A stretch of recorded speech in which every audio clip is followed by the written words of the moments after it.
दुनिया को खिलाने वाले प्रभुपाद के पास वापस जाएं, वापस देवत्व की ओर। सितंबर 1985 दुनिया को खिलाना। 6 जून 1974 को जिनेवा में विश्व स्वास्थ्य संगठन के समक्ष उनकी दिव्य कृपा। एसी भक्तिवेदांत स्वामी प्रभुपाद द्वारा एक वार्ता के बाद निम्नलिखित आदान प्रदान हुआ।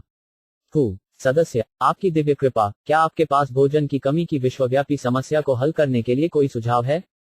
श्री प्रभुपाद, हाँ, मेरा सुझाव है कि लोग इस सारी खाली जमीन का उपयोग फसलों के लिए करें। मैंने बहुत सारी जमीनें सुप्त पड़ी देखी हैं। उदाहरण के लिए ऑस्ट्रेलिया में और अमेरिका में भी इतनी भूमि निष्क्रिय पड़ी है। लोग इसका उपयोग नहीं कर रहे हैं और उन्हें जो भी उपज मिलती है, कभी कभी वे कीमतों को ऊंचा रखने के लिए इसका टन समुद्र में फेंक देते हैं। और मैंने यहाँ जिनेवा में सुना है कि जब दूध का अधिक उत्पादन होता था तो कुछ लोग दूध उत्पादन को कम करने के लिए 20,000 गायों का वध करना चाहते थे। लोगों के दिमाग में यही चल रहा है। दरअसल उनके पास दिमाग नहीं है, इसलिए यदि वे कुछ दिमाग प्राप्त करना चाहते हैं तो उन्हें इन प्रामाणिक वैदिक साहित्य को पढ़ना चाहिए और उन्हें आध्यात्मिक मार्गदर्शन लेना चाहिए।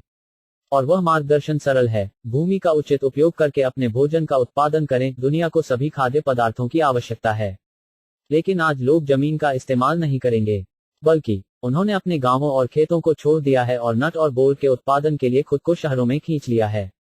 ठीक है, अब नट्स और बोल्ट खाएं। महात्मा गांधी का मूल कार्यक्रम प्रकृति को पुनर्जीवित करना था। ईश्वर प्रदत्त जीवन शैली, साधारण गांव और खेत, यह भारत की और पूरी दुनिया की खाद्य समस्याओं को हल कर सकता है। लेकिन हमारे बड़े पंडित नेहरू ने सब कुछ उलट दिया। वह और अधिक औद्योगिकरण चाहता था। गांधी जी का कार्यक्रम बहुत अच्छा था। आप अपने आप को छोटे छोटे कृषक गांवों में संगठित करते हैं और अपना भोजन स्वयं बनाते हैं। शहरों और कारखानों से मुक्त रहते हैं। इस तरह आप केवल 3 महीने काम कर सकते हैं और फिर भी आपको पूरे साल के लिए अपनी उपज मिलती है। पूरे साल की उपज के लिए 3 महीने का काम, और बाकी समय आप जो समय बचाते हैं उसका उपयोग आप हरे कृष्ण के जप के लिए कर सकते हैं। भगवान की महिमा गाओ और अपनी मूल ईश्वर चेतना विकसित करो। यह हमारा कृष्ण भावनामृत आंदोलन है।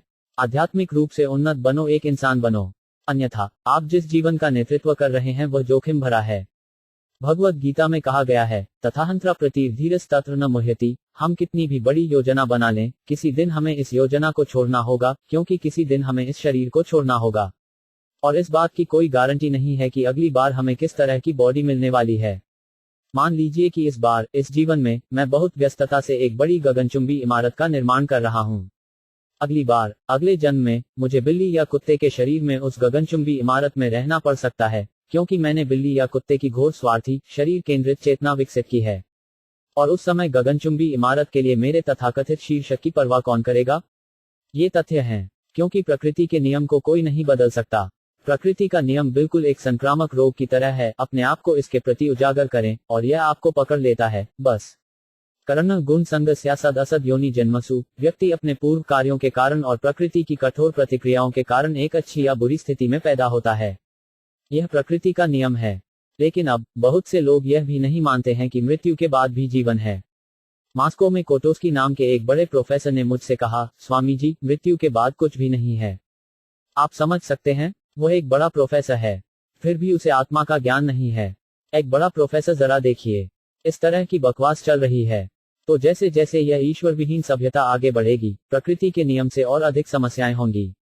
जैसा कि श्रीमद् भागवत में भविष्यवाणी की गई है, अनवर्ती होगी अपर्याप्त वर्षा और परिणाम स्वरूप दुर्भिक्षा, अपर्याप्त खाद्य उत्पादन। बेशक ये समस्याएं पहले ही शुरू हो चुकी हैं, और सूखे और अकाल से राहत दिलाने की गुहार पर सरकार अत्यधिक कराधान से लोगों को कुचल देगी। और फलस्वरूप अच्छिंदारा द्रवीना यस्यंती गिरी काननाम, लोग इतने परेशान होंगे कि वे अपना घर और घर छोड़कर जंगल में चले जाएंगे। वे पूरी तरह से परेशान महसूस करेंगे वर्षा की कमी से, भोजन की कमी से और सरकार के अत्यधिक कराधान से। ऐसी स्थिति में कोई अपने मस्तिष्क को संतुलन में कैसे रख सकता है? वह पागल हो जाएगा। जब तक हम शास्त्रों का निर्देश नहीं लेते, इन सभी त्रासदियों का हम पर आना निश्चित है। तो हमें तुरंत भगवत गीता के इस निर्देश को दिल से लेना चाहिए। अन्नत भवन्ति भूतानि पर्जन्याद अन्ना संभव यज्ञ भवति पर्जन्यो यज्ञ कर्म समुद्भव। सभी जीवित शरीर अनाज पर निर्वाह करते हैं, जो बारिश से उत्पन्न होते हैं, और वर्षा बलिदान से उत्पन्न होती है। यही कारण है कि हमने इस आंदोलन, भगवान के नामों के जप की शुरुआत की है। यह बलिदान है, और इस भ्रम के युग में, इस दुर्भाग्यपूर्ण युग में, यह बलिदान ही संभव है। यही उपाय है, संसार की सभी समस्याओं का समाधान है। लेकिन लोग उपाय नहीं करेंगे। उनका अपना उपाय है।